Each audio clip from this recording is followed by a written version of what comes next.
ஒவ்வொரு முஸ்லிமுடைய உயிர், ஒவ்வொரு முஸ்லிமுடைய பொருள், ஒவ்வொரு முஸ்லிமுடைய மானம் அது முக்கியமானது. பெருமானார் ஸல்லல்லாஹு அலைஹி வஸல்லம் அவங்க தம்முடைய ஹஜ்ஜில் அதைத்தான் சொன்னாங்க.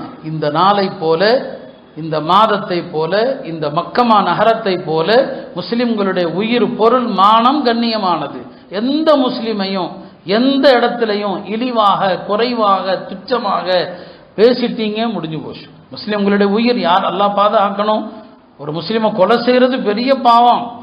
தவறுதலா கொலை செஞ்சுட்டாருங்க. ஒரு முஸ்லிம் இன்னொருத்தரை கொலை செய்யல, திட்டம். அவரு கையில தற்காலிகமா ஒரு வாளையோ கத்தியோ வச்சிருந்த, எதையோ குத்த போன இடத்துல அந்த இடத்துல தப்பா ஒரு முஸ்லீம் வந்துட்டான்.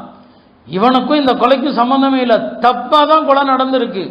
குர்ஆன்ல அதை பத்தி ஆயத்துல தவறுதலாக நடந்து விட்டால் அதுக்கு என்ன தெரியுமா? 2 பரிகாரம்.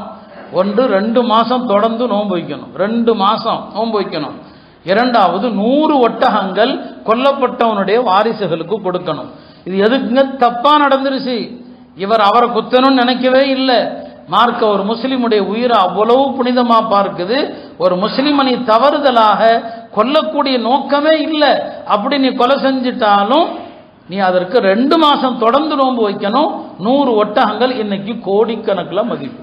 100 ஒட்டகங்கள் கோடிகள். இன்னைக்கு 100 ஒட்டகம் கொடுக்கணும். யோசிச்சு பாருங்க, ஒரு முஸ்லீம் எவ்வளவு கண்ணியமானவன் அல்லாஹ்விடத்துல.